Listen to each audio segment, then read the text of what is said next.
Hola familia, ¿cómo estáis? Bienvenidos una semana más a la Parroquia en Casa. Si no nos conocemos, pues me presento. Yo soy Andrés, soy uno de los pastores de esta comunidad y me alegra mucho que estés aquí. Nuestro deseo es que durante los próximos minutos podamos ayudarte a dar tu siguiente paso en el camino de fe que estás haciendo con Jesús.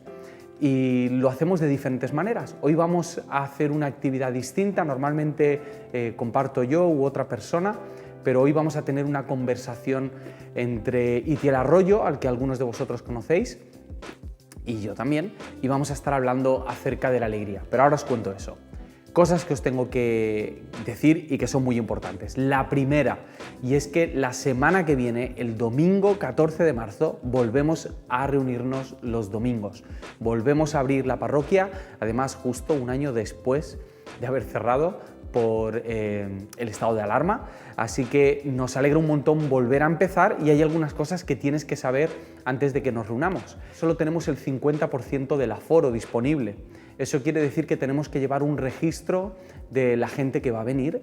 Cada semana se publicará un link para que os registréis y podáis comprar, entre comillas, vuestra entrada. Este link lo ponemos en redes sociales y también lo pasamos por WhatsApp, así que si quieres estar al tanto, puedes escribirnos al teléfono que te dejamos abajo en la descripción o seguirnos en Instagram, @laparroquiaval.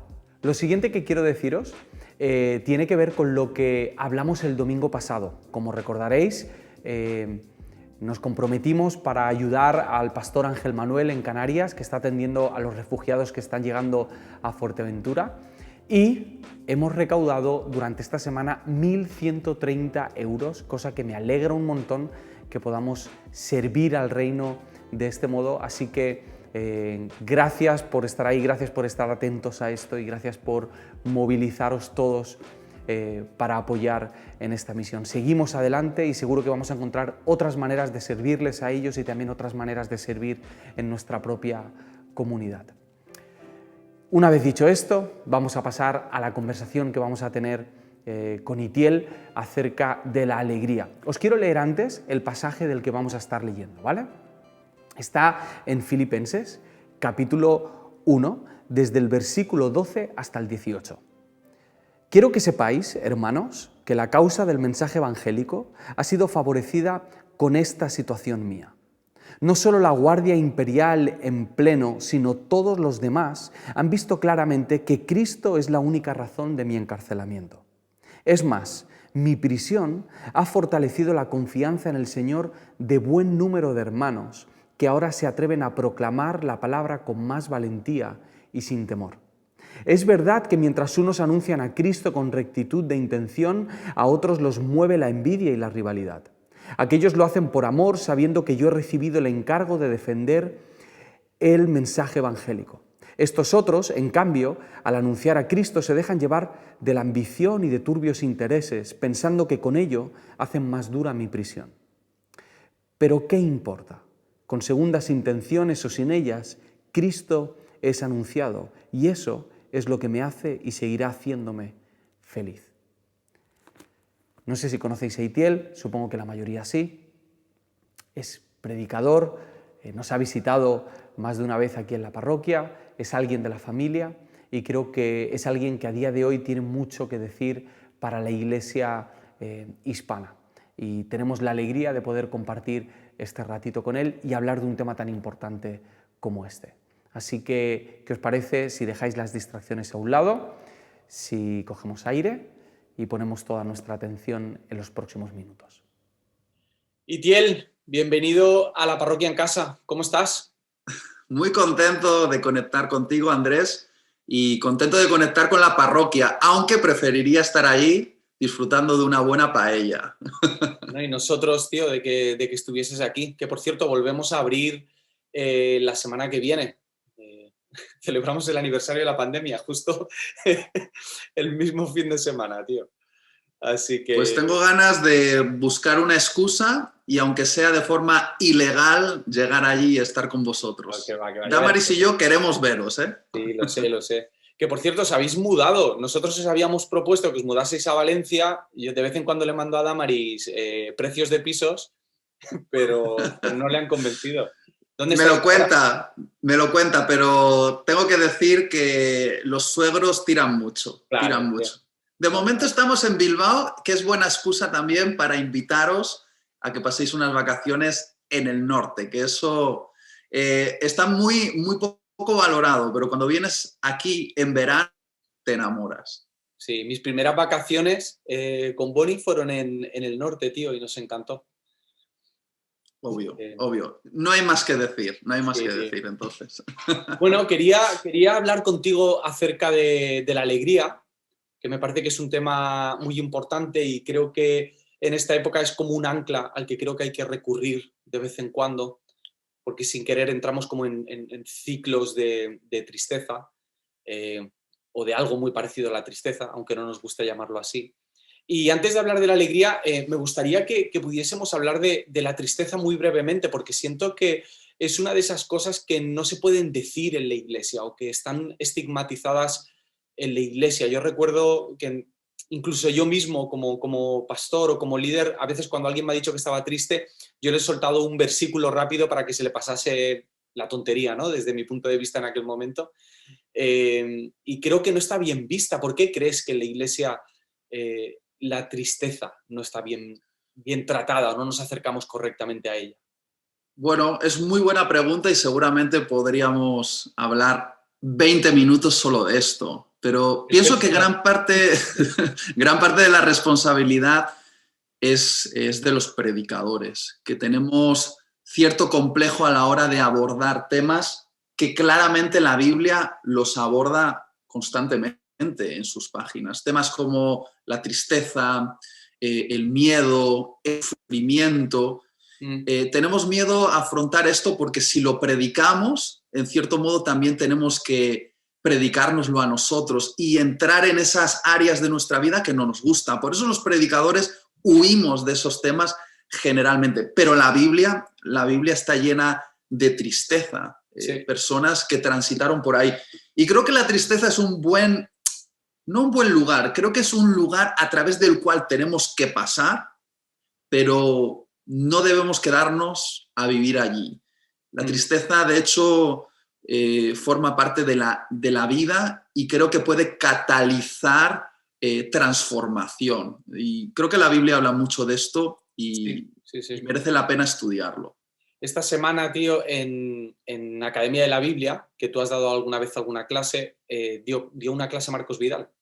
Y una de las cosas que dijo es que, dice, durante mis primeros 48 años, yo he sido el ser más feliz de la tierra. Yo vivía ajeno a lo que era la tristeza y cuando alguien me hablaba de depresión, yo le recomendaba una buena torta para que espabilase.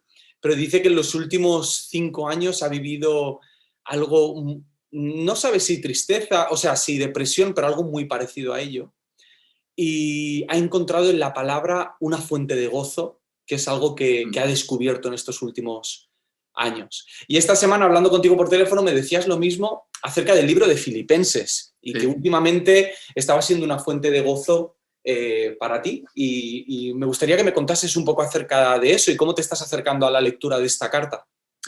Pues mira, me estoy acercando justamente porque a principio de este año yo he estado batallando interiormente con tristeza. No podría decir que ha sido depresión, pero sí podría decir que he transitado por ahí, por ese valle oscuro. Y en Filipenses he encontrado algunos recursos para mi alma que me están ayudando muchísimo. De hecho, no sé si sabes, Andrés, pero generalmente se dice que Filipenses es la carta de la alegría, porque en los 4 capítulos que tiene, es una carta muy pequeña, se repite la palabra alegría 16 veces, que es un número considerable de veces.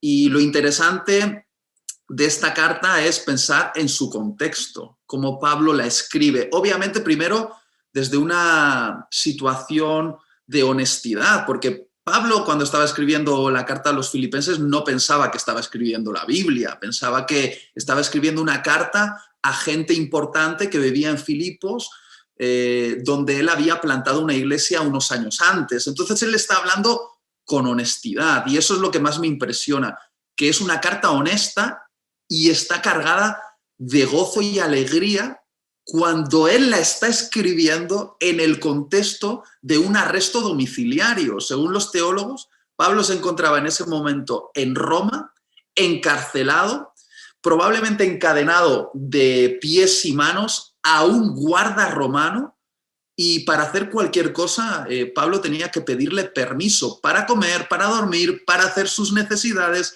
Y yo he pensado que si hubiese estado en esa circunstancia, probablemente la carta que yo te hubiese escrito a ti, Andrés, sería una carta muy lamentable, muy lamentable. Y sin embargo, la carta de Filipenses se considera una de las cartas más alentadoras de todo el Nuevo Testamento. De hecho, algunas de sus frases hoy en día resuenan en toda la cultura cristiana. Se han hecho camisetas, cuadros, diseños, porque las frases que contiene la carta de Filipenses están llenas de estímulo y llenas de alegría. Hay muchas frases aquí conocidas, quizá una de las más conocidas es todo lo puedo en Cristo que me fortalece, hay algunas más, el no estéis afanosos, para mí el vivir es Cristo, el morir es ganancia.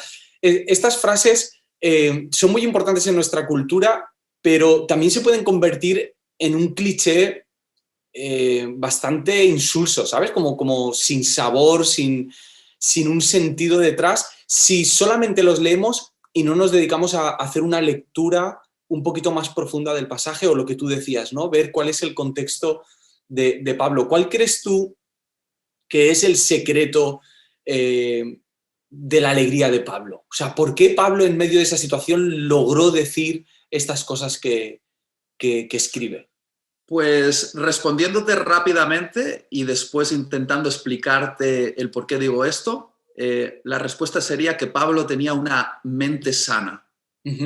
Es decir, el secreto de la alegría no puede ser las circunstancias. Es decir, la alegría no es circunstancial, porque Pablo se encontraba en unas circunstancias pésimas. Literalmente estaba en un arresto domiciliario, privado de la libertad, tenía que pedir permiso para comer, ir al baño. Por lo tanto, realmente la alegría no puede ser circunstancial. La alegría tiene que ver con una manera de pensar. Y de hecho, Pablo constantemente en la carta de Filipenses apunta a esto, a la manera de pensar. En Filipenses 4:8 dice: en esto pensad, y empieza a hacer una lista. Pensad en lo que es bueno, en lo que es bello, en lo que es honroso, en lo que es digno de buen nombre.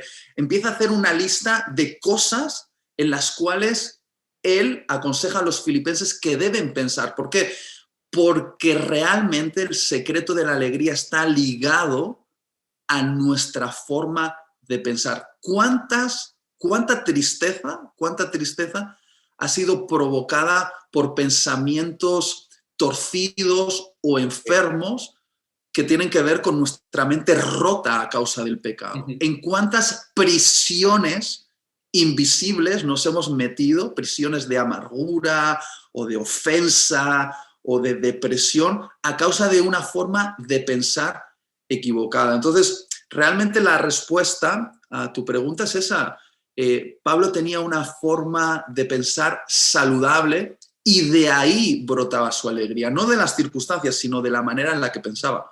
Y creo que esto es importante, Andrés, que asumamos que nuestras circunstancias son incontrolables, pero sí podemos tomar responsabilidad sobre nuestros pensamientos. Eso lo he escuchado un montón de veces, tío, y a veces incluso yo mismo he hablado de esto. Y me cuesta mucho traducir esta idea de controlar los pensamientos en cosas prácticas. Al final parece como que todo queda en el aire, ¿no? Controla tus pensamientos, pero para ti, ¿qué quiere decir controlar esos pensamientos a nivel práctico? Es decir, ¿cómo puedo sustituir esos pensamientos o esas afirmaciones o esas ideas o esas preguntas? ¿Cómo puedo llevar esto al terreno práctico? Pues Pablo nos da una clave prácticamente en la introducción de la carta. Y la clave, ahí hay que prestar mucha atención para captarla, es hacerse buenas preguntas, Andrés. Creo que una manera práctica de tomar las riendas de nuestra mente es sometiendo nuestra mente a buenas preguntas. Creo que el hacerse preguntas y buenas preguntas es más importante de lo que imaginamos. De hecho, si piensas bien en esto, te darás cuenta de que la tragedia que vivimos en el huerto del Edén fue a causa de una mala pregunta. La serpiente planteó una pregunta torcida a Adán y a Eva, les dijo, ¿con que Dios os ha dicho que no podéis comer de ningún árbol del huerto? Es decir, era una pregunta que en sí misma estaba enferma, contenía algo que se iba a convertir en yo lo llamo un caballo de Troya, una pregunta que iba a dar acceso al enemigo a nuestra alma, ¿no? Muy sutil, y creo que parece inofensiva, pero contiene un virus dentro, ¿no? Totalmente, totalmente. Y preguntas son importantes para o llevar nuestra vida a un buen destino o a un mal destino. De hecho, como te digo, creo que Pablo usaba buenas preguntas para tomar las riendas de sus propios pensamientos. No es que él tuviese un control absoluto de lo que pensaba, sino que cuando estaba a punto de desbocarse, él sabía hacerse en el momento adecuado las preguntas correctas para tomar las riendas nuevamente de su sistema de pensamientos. ¿Cuáles son esas preguntas? Pues yo capturo dos, Andrés, capturo dos en la introducción que él hace en el primer capítulo de Filipenses, que son ¿qué importancia tiene y qué significado tiene? Y estas dos preguntas que Pablo se hace explícita e implícitamente le sirven a él para tomar las riendas de sus propios pensamientos. Porque si te fijas bien, mientras él estaba escribiendo la carta, no era como nosotros, que tenía un ordenador y podía borrar y volver a escribir, sino que literalmente él iba dictando y probablemente o él escribía o tenía un escriba que iba escribiendo lo que él decía. Sí. Y hay como una especie de diálogo interno que él está expresando. Y es muy interesante cómo él agarra sus pensamientos y los trae bajo dominio gracias a estas dos preguntas, Andrés. La primera pregunta es, ¿qué importancia tiene?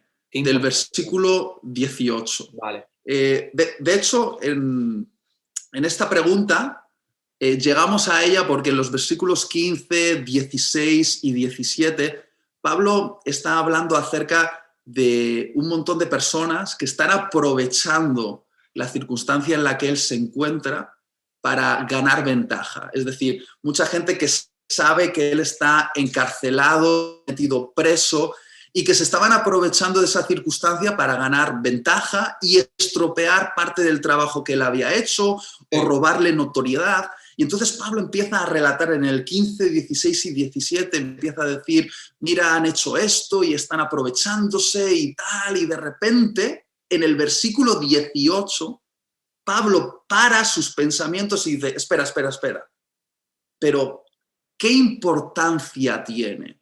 Es decir, es como que él está escribiendo esta carta o la está relatando mientras el escriba está escribiéndola y de repente él para y dice, espera, ¿qué importancia tiene?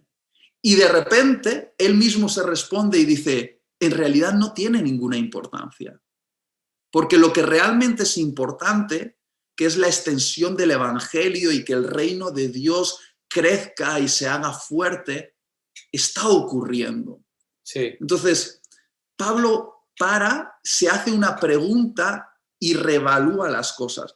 Y esta es una pregunta, Andrés, que nos puede salvar a todos nosotros en esos momentos en los cuales nos encontramos dispuestos a reaccionar a una ofensa o a una pérdida, a una crítica, a un revés de la vida, y estamos dejando que nuestros pensamientos fluyan sin control, y podemos realmente explotar en nuestra mente con todas estas cosas que estamos pensando. Una manera de tomar las riendas de nuestra mente es parar y decir, espera, Itiel, ¿qué importancia tiene? Evaluemos esto. ¿Qué importancia tiene. Y la clave para responder a esta pregunta es la siguiente. Si se trata de tu ego, no tiene importancia. Y creo que eso es lo que Pablo supo llevar bien. Él supo no dejarse llevar por la defensa de su propio ego. Muchas veces, por ejemplo, pensamos que lo importante es ganar una discusión y cuando por fin la hemos ganado, nos damos cuenta de que lo importante era la relación y la perdemos porque pensamos que la defensa de nuestras razones es lo más importante. Claro.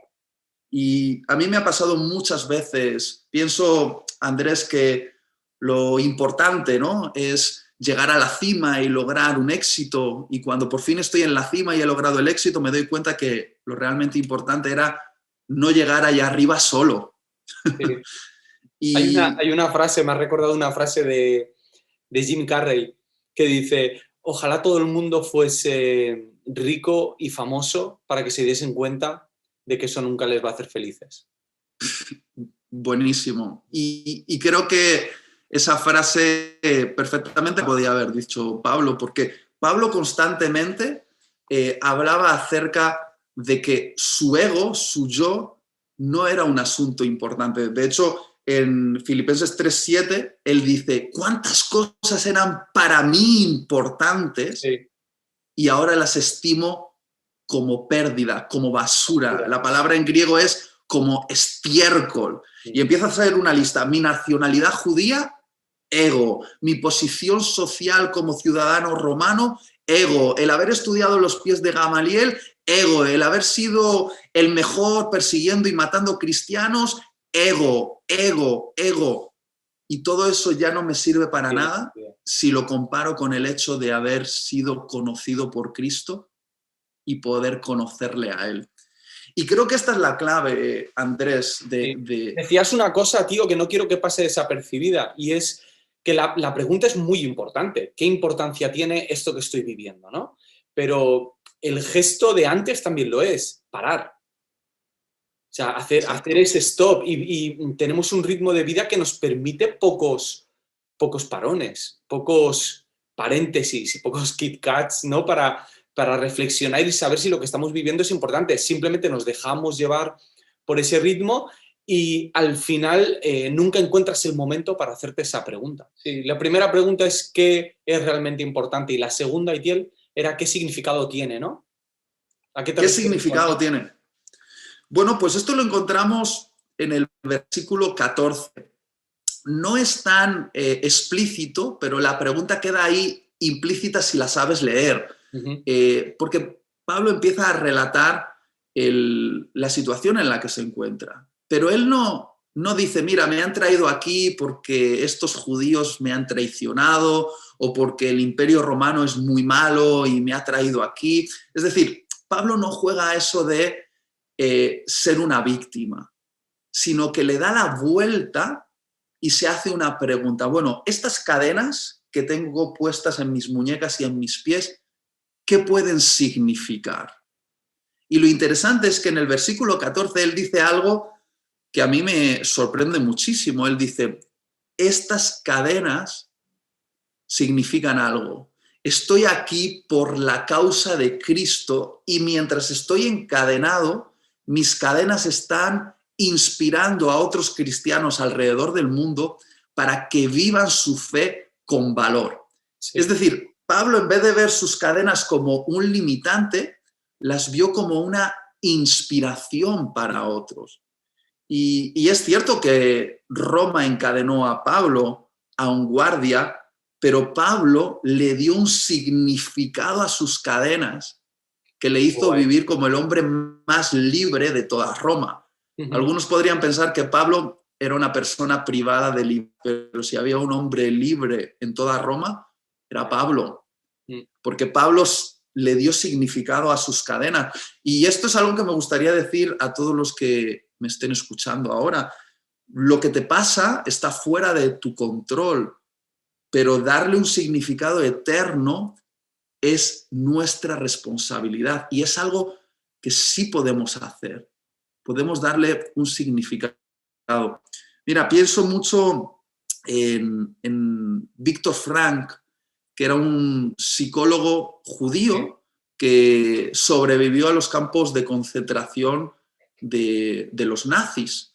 Y tuve la oportunidad de leer uno de sus libros que escribió después de sobrevivir a esa tragedia, a ese, bueno, un campo de concentración que le privó de la libertad. Sí. Y él decía algunas cosas interesantes, decía cosas como que el ser humano puede vivir sin muchas cosas, pero no puede vivir sin un sentido de vida. Como que él se daba cuenta de que lo que te mantiene vivo en un campo de concentración es que le des un significado a tu sufrimiento, claro. Que le des propósito a las cadenas.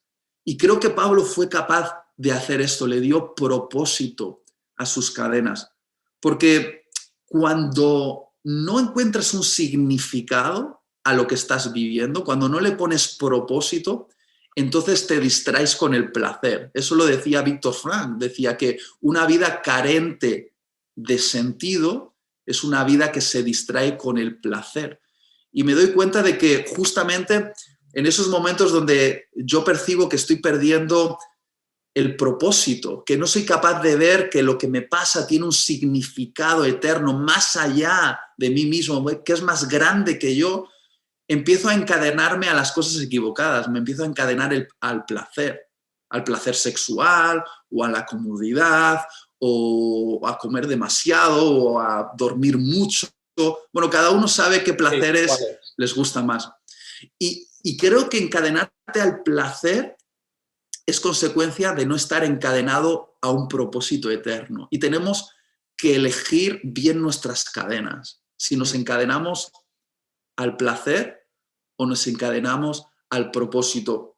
Y Pablo le supo dar significado a lo que estaba viviendo. Viktor Frankl, si no me equivoco, es el archienemigo a nivel de discurso de Nietzsche. Porque sí. Nietzsche lo que decía era que el propósito de la vida era el placer. Y Viktor Frankl lo que decía era que era el significado de la vida, ¿no? Y nuestra cultura cada vez tira más hacia el placer. Yo creo que es tener una mente sana. Y una mente sana necesita quizá menos respuestas, pero mejores preguntas. Preguntas malas que constantemente nos estamos haciendo, Andrés. Tengo aquí una lista porque son de las peores preguntas que uno se puede hacer. Por ejemplo, ¿qué pensarán ellos de mí? Mala pregunta. Horrible. ¿Por qué a mí siempre me pasan cosas malas? Mala pregunta. ¿Por qué nunca nadie me valora? Mala pregunta. ¿Por qué soy tan estúpido? Mala pregunta. Yo me imagino a Satanás cada vez que nos hacemos estas preguntas diciendo, ¡qué bien! ¿Quieres que te dé las respuestas entonces? Porque malas preguntas nos van a llevar a tristeza. Y buenas preguntas como las que se hizo Pablo pueden catalizar una alegría inexplicable en nuestra vida. Y creo que estas dos preguntas, hey, espera, ¿qué importancia tiene? Y si se trata de tu ego, la respuesta es que ninguna. Y la segunda pregunta, ¿qué significado tiene? Es decir, ¿puedo verme más allá de la perspectiva de una víctima que está abrumada por las circunstancias? ¿Soy capaz de ver a Dios involucrado en esto que me está pasando? Y esto que me está pasando puede ser una oportunidad para dar una gloria mayor a Jesús, sí. Crecer y poder hacer que el nombre de Jesús sea conocido. Entonces creo que estas dos preguntas son súper importantes y pueden hacer que estemos en un arresto domiciliario, como Pablo, con unas circunstancias súper hostiles y aún así poder estar alegres.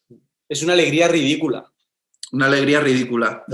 Porque no tiene ningún sentido bajo nuestra perspectiva, pero es mucho más profunda y eterna, tío. Total. Pues no sé si habrá ayudado a alguien esto, Andrés, pero sí, realmente espero que sí, porque a mí me está ayudando. Muchas gracias, Itiel, de verdad, tío. Ha sido muy guay poder charlar contigo de esto. Hablamos todas las semanas, pero hablamos muchas chorradas, también te digo.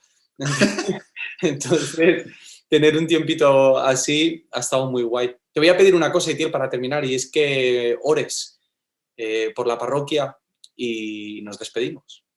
Muy bien. Espero que pronto nos podamos ver y que esta oración virtual se convierta en una oportunidad de compartir una paella con mis buenos amigos de ahí de Valencia. Prontito. Damaris también quiere ir, y si Damaris quiere ir, entonces habrá que ir. Toca.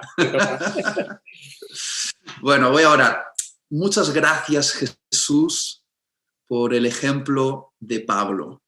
Gracias porque él escribió esta carta a sus amigos que vivían en la ciudad de Filipos, y sin saberlo, esta carta, que parecía la carta de un hombre encarcelado que no iría más lejos que eso, se ha convertido en palabra de Dios que nos está inspirando 2000 años después.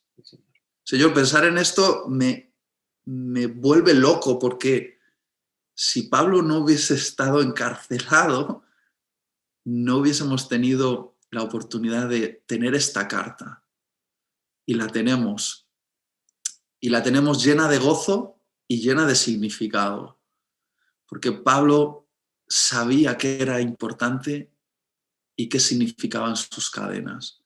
Y yo te pido que de la misma manera, Señor, nosotros podamos afrontar lo que tenemos por delante con esa mente sana, una mente que sabe pensar bien y que se hace las preguntas adecuadas. Y que, como Pablo decía, una mente que no da lugar al diablo, con malas preguntas, cuyas respuestas siempre nos van a llevar a sentirnos pequeños, despreciados, insignificantes, inválidos. Son preguntas bien peligrosas, Señor. Y te pido que puedas no cambiar necesariamente nuestras circunstancias, cambia nuestra manera de pensar. Y que las circunstancias, sean cuales sean una oportunidad para crecer como discípulos de Cristo. En el nombre de Jesús, amén. Amén. Muchas gracias, tío. Gracias, Andrés. Y estamos hablando. Perfecto. Nos vemos pronto. Gracias por sacar este tiempito. Un placer y un abrazo para todos.